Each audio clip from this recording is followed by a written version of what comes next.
It's been described as the House measure. What do you make of that? I think the House measure was something that is responsible. It's fiscally responsible. It puts us on the right track to make certain that the Affordable Care Act goes into wind down and the focus shifts to patient-centered health care and how you fill that gap for individuals that are losing insurance in the individual marketplace, how you see premiums, the cost of these premiums come down.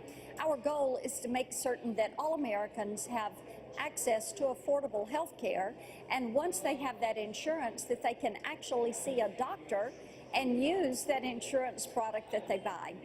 You know, we're told that Blue Dog Democrats have been secretly meeting, maybe not secretly, maybe it's well known, with White House aides.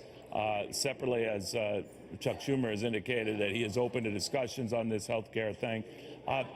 Is it crucial to you, Congresswoman, and some of your colleagues that the repeal thing, which is a non-starter for Democrats, remove that whatever you're going to do is going to dramatically replace what's out there anyway without totally getting rid of it? So if it's a way to bring Democrats on board and get a bipartisan deal, would you be open to that?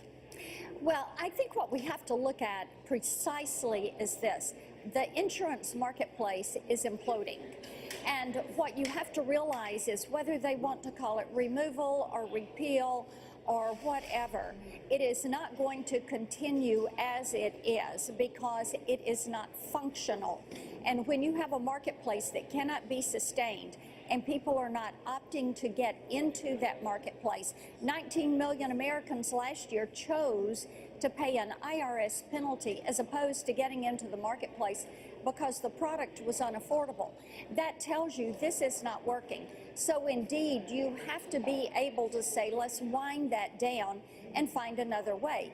But now, wind it down, Congresswoman, is a lot different than just repealing it. I know we can get caught up in semantics here, but it seems to be the linchpin for getting Democrats on board. They readily acknowledge the math that you did, yes, that it's not working. But they want to make sure that, look, when you're gutting this thing or whatever you want to call it, you're not just totally removing it, which you aren't. You're keeping a lot of features that you like, coverage for pre-existing conditions, keeping kids in the policy longer. I understand all that.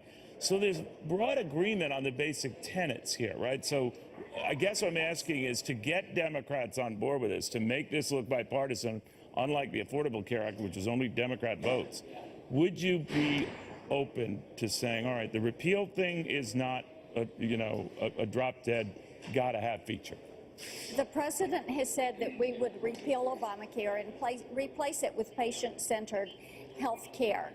And if you go across the country and ask Americans what they want to see, they want to know that on a date certain, the impact of the Affordable Care Act is going to cease to be in existence. They want to know even though some of the features they like, you want to keep in existence. And there are features that have bipartisan agreement. Right. You mentioned pre-existing conditions, older children who are students and want to stay on their parents' plan. Those are things that there is not a contest about, if you will. And we in the House gave the Senate a great starting point. We look forward to tomorrow morning when we receive their bill.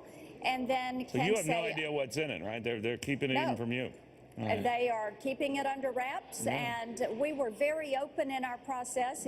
Even at committee, we had a 27-hour markup straight through, and ours was a very open process product. If they're keeping it from you, and you're a big deal, I mean, we'll see. All right, thank you, Congresswoman.